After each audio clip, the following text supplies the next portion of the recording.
Hey everybody, it's Sarah from Raising Taylors. So I said I would talk about what's going on this week for my last grocery haul. If you haven't seen that, go ahead and check that out after this video, and then that video will make more sense. Um, so real quick, for people who don't know me, hello, my name is Sarah Taylor. I am a wife, mother, and business owner, and this is how I manage it all. I do everything from grocery hauls. I like to meal prep. I haven't quite mastered how to film those yet, except for taking pictures at the end and putting them on Instagram, because the greatest thing about this channel is that it's little to no editing. I have started to learn how to do some polishing, like to direct you to a next video, learn how to appropriately title a video, learn how to pick a good thumbnail. It's small polishing touches that I'm learning how to do. Otherwise, it's as real as it gets. So peek into what my mom life is like. This is how I do things, okay? What I've got going on right now is I want to talk about what I've been going through as a mom, and I think a lot of people don't want to talk about it because it's so hurtful to talk about. And maybe you feel how I felt, but I felt pretty embarrassed, and I was blaming myself for what happened. So I have experienced my second miscarriage. This one is different from the first one, and in effort to not feel the way I felt about the first one, I am choosing to talk about this. My first miscarriage happened this past November. So I have now had 3 pregnancies in my entire life, and 2 out of the 3 were miscarriages. My first miscarriage, I would say it's pretty typical.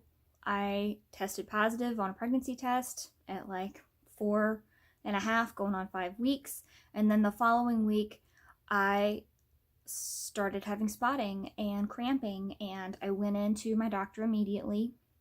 I got my RhoGAM shot because I'm egg negative, and RhoGAM is also supposed to help stop any bleeding. So I got that. Then did some blood work to see if my hormone levels were rising or falling, and they were falling. So I then had my miscarriage and passed that naturally. That took the course of 5 days. I didn't know miscarriage takes that long. You only see what you see on TV, because, like I said, hardly anybody talks about this. So that's what that first one was like, and I chose to not tell anybody, and that made it really difficult, because then later people were wishing me congratulations on your pregnancy, when are you due, how far along are you, is it a boy, is it a girl? And I had, at that point, it had been a full month since my miscarriage, so to go back and relive that and re-explain that was even more hurtful than when it initially happened. Okay, so I learned from my mistake, in being that you talk about things that hurt, and it'll be okay later, instead of avoid it now and then later you feel the awful again. This pregnancy, we got pregnant in January. I was given the okay to start trying again. I had completed my full miscarriage. I had a full cycle afterwards. I was given the okay to start trying again. This one is the one that hurt the most because it is the most recent. So last Thursday, I was supposed to go in for my first ultrasound. I was 11 weeks pregnant at that time. And I went in expecting to see baby, and my uterus was empty. However, there was a mass of tissue sitting in it.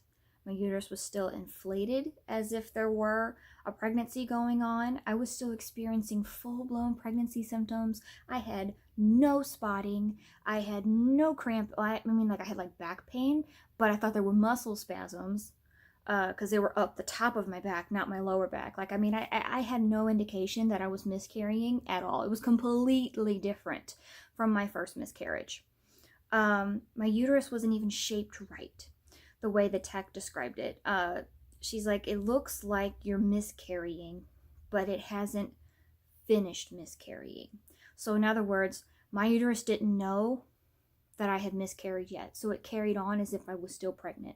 It's like it never got the indicator that the baby was no longer a baby. And that could have happened weeks prior. Like, I could have lost this baby at like 6 or 8 weeks, and my body was still going.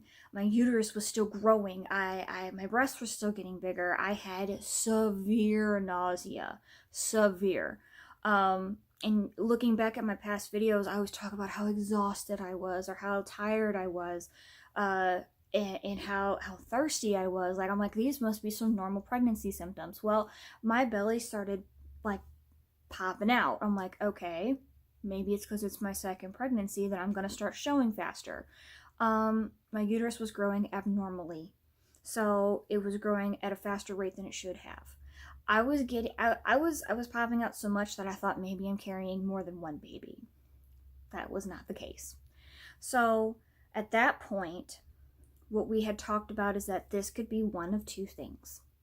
This could be what's called a molar pregnancy, which would mean that this baby started out as a baby and turned into a non-cancerous tumor. Or this baby started out as a baby, and for some genetic reason, it just could not continue developing.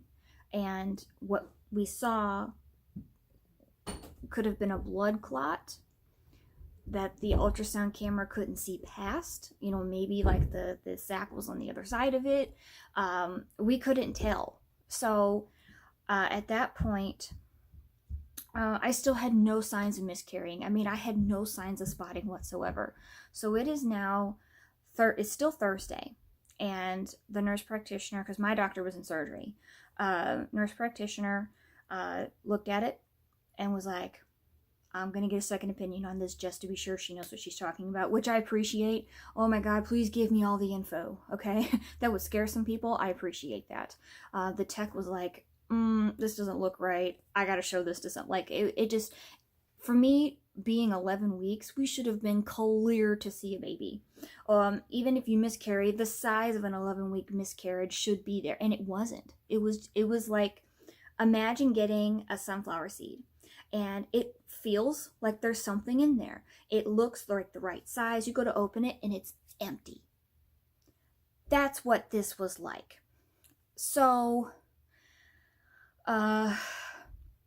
what we decided to do, my doctor and I, and she highly recommended, was that I follow through with a surgical D&C. A D&C is when your doctor will scrape the inside of your uterus and remove all excess tissue to help with whatever you need expelling. So basically, my body needed help miscarrying. Okay, I can deal with that, because I don't think I could handle another 5-day miscarriage. I really don't. So, it's still loss. It's still hurtful. But these are things that are completely out of my control. I went in for my D&C yesterday. Today is now Wednesday. So on Tuesday at 11 o'clock, I arrived at the hospital, checked in for surgery. I was in the OR by 1:30, and I was leaving by like 3 o'clock. Okay, I was discharged by 3 o'clock. The whole procedure took about 45 minutes. It was for everybody who's trying to look up D&C, there's several different kinds. Mine was therapeutic, but also diagnostic, because she also did what was called a histoscopy, and that's when she uses a camera to try and see if there was something the ultrasound missed, you know, if like there's some something other than fluffy tissue, basically. She also sent some sample to pathology to see if it was molar or if it was just indeed a pregnancy that just didn't figure out it was miscarried.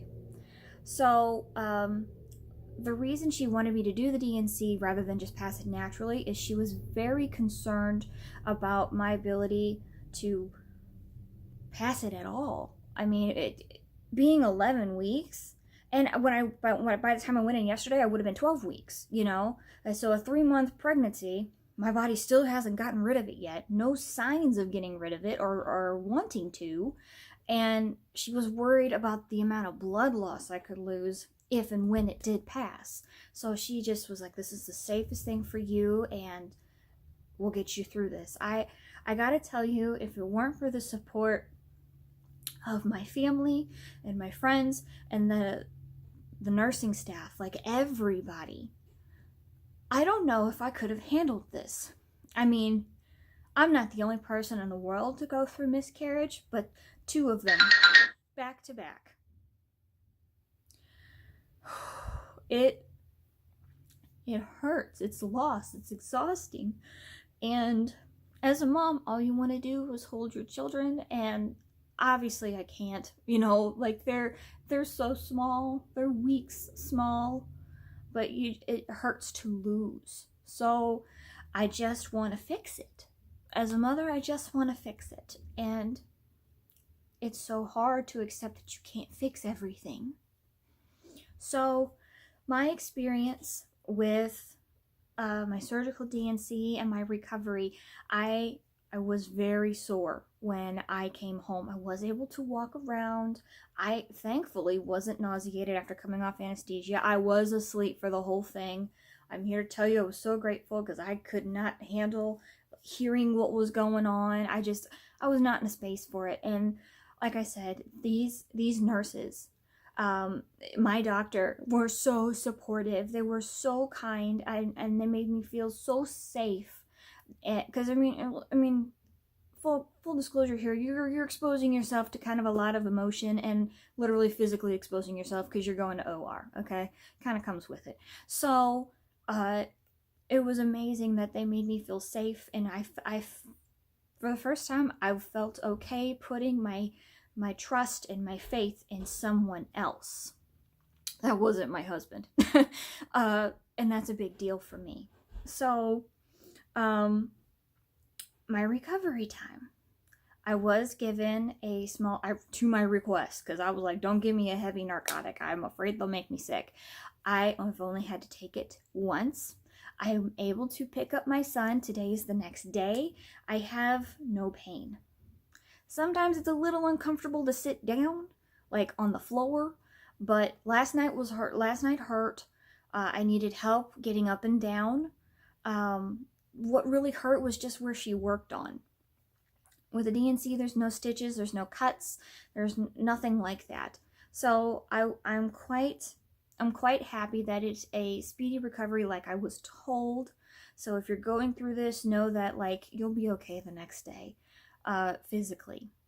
As far as being okay from the whole process, this is going to take longer than a day. And I'm learning different ways to remember those babies that were gone, because for whatever time I had, they were mine.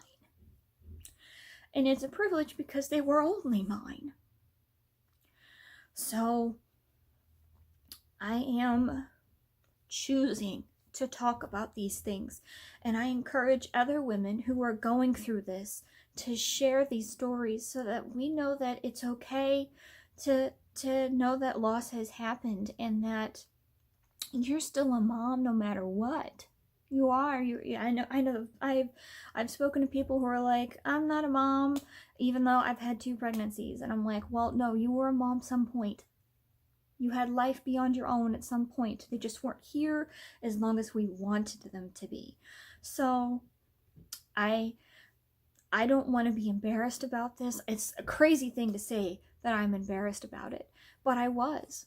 And I did blame myself. I'm like, maybe I didn't eat enough. Maybe I wasn't active enough. And that's how I felt about the first one. Well, then the first one happened, and I got so scared to do anything.